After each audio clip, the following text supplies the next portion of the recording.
এই যে আজকে সাদা মাংস বলেন বা রোস্ট বলেন এটা পাক করছি, দেখেন আপনাদের ভালো লাগবে। ঠিক আছে, এইখানে মুরগির মাংস আর এই যে আলু সবকিছু ধুয়ে লইছি। ঠিক আছে, এরপরে সুন্দর করে ধুয়ে টুয়ে নিছি। এরপরে কড়াই বসাই দিলাম, তেল ঢাইলে নিলাম। ঠিক আছে, আর সব সময় একটু ভিন্ন ভিন্ন ধরনের যদি খাবার খাওয়া যায় আসলেই ভালো লাগে। আর চেষ্টা করি, আপনারা কি কেমন আছেন কমেন্টে জানাবেন, আর ভালো লাগলে লাইক কমেন্ট শেয়ার দিবেন। আর সবাই একটু সাবধানে থাকবেন, পরিস্থিতিটা যখন এখন একটু খারাপ, সবাই সবাই একটু সাবধানে থাকবেন, সাবধানে চলাফেরা করবেন।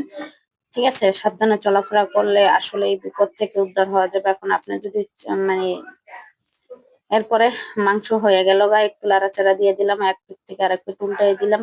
আমরা একটু সবাই যদি সাবধানে থাকি তাহলে হয়তো আমাদের ফ্যামিলিটা একটু ভালো থাকবে। মানে সাবধানে থাকলে আপনাদের ফ্যামিলিটাও ভালো থাকবে, আমরাও ভালো থাকবো। একটু চোখ কান সবাই খোলা রাখবো। ঠিক আছে, এরপরে এই যে দেখেন মাংস কিন্তু হয়ে আসছে, একশো এক সাইড হয়ে আসছে।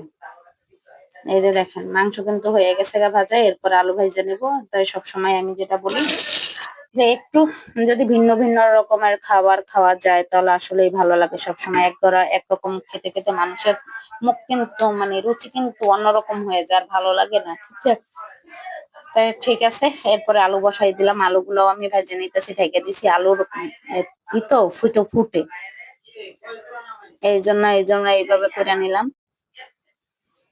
এরপরে সুন্দর করে লাড়াচাড়া দিয়ে নিতেছি।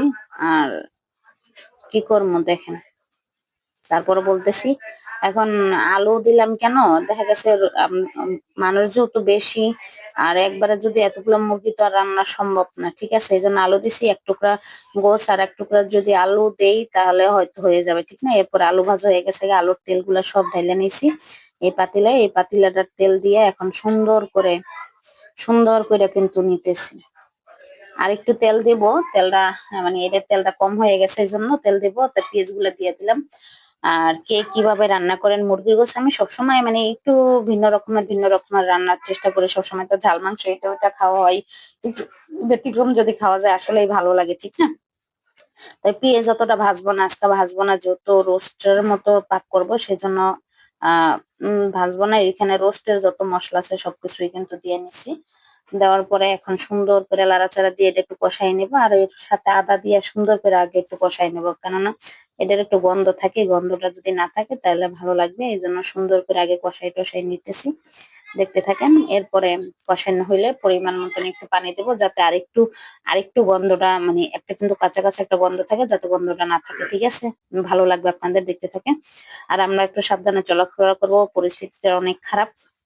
দেখে শুনে যাদের বাইরে যাওয়ার দরকার বাইরে যাবেন, যাদের দরকার না তারা বাইরে না গেলেই ভালো। তারপরে এই যে পানি দিয়ে দিছি, পানিটা দেওয়ার পরে এখন এক এক করে সবকিছু দিব, দেখতে থাকেন, আপনাদের ভালো লাগবে। ঠিক আছে, এই যে দেখেন এই কিন্তু বলকাইতেছে। কাঁচামরিচ দিয়ে দিছি, কাঁচামরিচ দিয়া তারপরে কি করলাম এখন দেখেন সুন্দর করে বলকাইতেছে।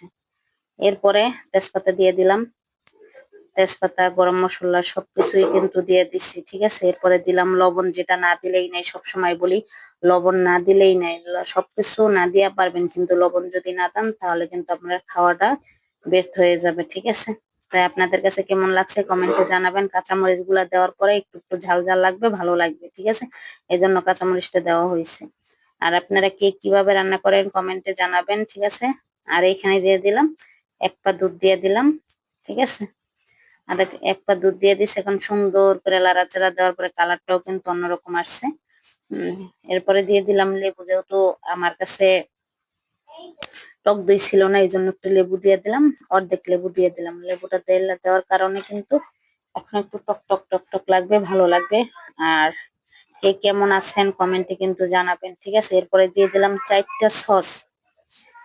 4টা সস দেওয়ার পরে দেখেন এখন লাড়াচাড়া দেওয়ার পরে কালারটাও কিন্তু ভিন্ন রকম আসছে, অসাধারণ একটা কালার আসছে। ঠিক আছে, দেখেন কালারটা আসার পরে কিন্তু অন্যরকম একটা কালার হয়েছে। এখন সুন্দর করে কিন্তু মানে জাল দিতেছে, যাতে একটা গন্ধ আছে, গন্ধটা জায়গা সুন্দর করে জাল দেওয়ার পরে এখন দেখলাম যে না, একটা একটা কাঁচা কাঁচা যে ভাবটা আসে, ঘ্রাণটা আসে, এই ঘ্রাণটা আর আসে না। এরপরে দিয়ে দিলাম মুরগির ভাজা যে রাখছি সেইটা দিয়ে দিলাম। দেখেন এখন কিন্তু কালারটাও অন্যরকম আসতেছে, অসাধারণ একটা কালার হয়েছে। আর কে কিভাবে রান্না করেন কমেন্টে জানাবেন কিন্তু। এরপরে দিয়ে দিলাম আলু, এই যে আলুগুলা ভাজে রাখছিলাম সেই আলুগুলা দিয়ে নিতেছি। আপনাদের ভালো লাগবে। দেখেন এই যে আলুগুলা দেওয়ার পরে এখন কিন্তু দেখা যাইতেছে অনেকগুলা ঝোল, ঠিক না? এরপরে তো একটু মাংসটা জাল দিতে হবে, নাহলে তো মাংসের ভিতরে ঢুকবে না। ঢেকে দিলাম, তারপরে খালি দেখতেছি কেমন হয়েছে। দেখেন এখন কিন্তু কালারটা অসাধারণ হয়েছে, ঠিক আছে? আপনারা মুরগির রোস্টও বলতে পারেন বা সাদা মুরগির সাদা মুরগির ঝোলও বলতে পারেন, ঠিক আছে? যেটা বলেন আপনাদের কাছে। তা আমার মেয়ে বলে রোস্ট এটাকে, ঠিক আছে? আমার মেয়ে যেটা বলে সেইটাই পারফেক্ট মনে করি। সন্তানরা যা ভালোবাসে সেইটাই ভালো লাগে, ঠিক না? এখন দেখেন লাড়ার পরে কালারটা কি সুন্দর আসছে, অসাধারণ একটা কালার আসছে। দেখেন অসাধারণ একটা কালার আছে, দেখার মতো কিন্তু। আর কে কে পছন্দ করেন কমেন্ট করে চলে আসেন, আপনাদের জন্য রেডি আছে, সবাই চলে আসেন। আর আমার রান্নাটাও কিন্তু প্রায় কমপ্লিট হয়ে আসছে, ঠিক আছে? অসাধারণ একটা ঘ্রাণ যা আসতেছে বলার মতো না। হয়তো কাছে থাকলে ঘ্রাণটা উপলব্ধি করা যায়। আর রান্না রান্না যে করতেছি আমার কিন্তু অনেক ভালো লাগতেছে। আপনাদের কাছে কেমন লাগতেছে জানাবেন কমেন্ট করে। আর সবাই ভালো থাকবেন। আর পরিস্থিতিটা অনেক খারাপ, সবাই একটু সাবধানে থাকবেন, ভালো থাকবেন সবাই। আবারও দেখা হবে। আল্লাহ হাফেজ।